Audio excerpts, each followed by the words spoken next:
সম্মানিত দর্শক মণ্ডলী, ঈদ মুবারক। RM ফ্যামিলির পক্ষ থেকে সবাইকে অভিনন্দন। আজকে পবিত্র ঈদের দিন, তাই আমরা খুব সকাল সকাল উঠে পড়েছি, ঈদগাহে নামাজ পড়তে যাব। রাইয়ান রওনা প্রস্তুত হয়েছে, কারণ ঈদগাহে নামাজ পড়তে গেলে একটু দূরে ঈদগাহে যাব আমরা। তো যেই কথা সেই কাজ, আমরা ঈদগাহের দিকে রওনা দিলাম। রাইয়ান রওনা ফেলে দুলে হাঁটতেছে। তাই আমরা অনেক দূর হওয়া একটু অটো নিয়ে নিলাম। রাস্তার দুই পাশে অনেক মুসল্লি যারা ঈদগাহে যাওয়ার জন্য বেরিয়ে পড়েছে এবং যাচ্ছে, আপনারা দেখতেই পাচ্ছেন। খুব সুন্দর রাস্তা আমরা যাচ্ছি, আর সবার একটাই লক্ষ্য ঈদগাহের দিকে যাওয়া।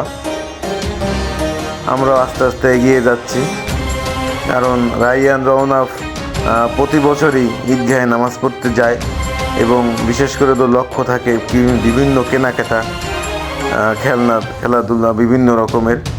তো যাই হোক, ওদের আনন্দই আমার আনন্দ। ওদের নিয়ে এসে ঈদগাহের মুখেই দেখলাম যে প্রচণ্ড লোক।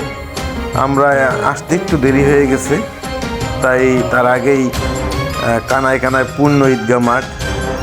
তো আমরা অনেক কষ্টে ভিতরের দিকে যাচ্ছি, আপনারা দেখতে পাচ্ছেন। দেখেন, অনেক বড় একটা ঈদগাহ মাঠ এবং প্রচণ্ড লোক হয়েছে। এখন অনেক জায়গায় দেখি মসজিদের ভিতরেও ঈদের নামাজ পড়ে। তারপরেও যারা ঈদগাহে পছন্দ করে তারা ঈদের নামাজ পড়তে ঈদগাহে আসে। তো আমরাও অনেক কষ্ট করে জায়গা পেলাম এবং নামাজ আদায় করলাম।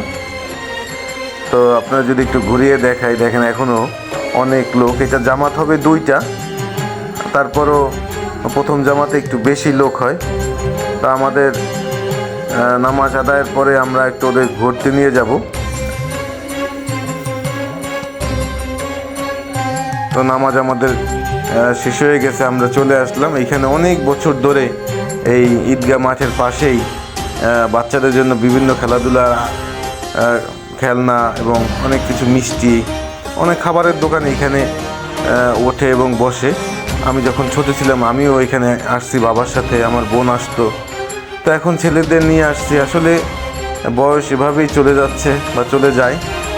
এখানে অনেক বিআরটিএর রাস্তা হচ্ছে, উপরে ফ্লাইওভার, আগে এরকম ছিল না। তো এখন গাজীপুরে আসলে যানজট ওরকম নাই বললেই চলে। তো রাইয়ান রওনাফকে আমরা খেলনা কিনে দিব। ওরা আসলে ওরকমভাবে কোনো কিছুই নিতে চায় না, সব কিছুই আলহামদুলিল্লাহ ওরা সব কিছুই বোঝে। তারপর যেহেতু ছোটো মানুষ, আমি জোর করে ওদেরকে কিনে দিই, ওদের মতো করেই।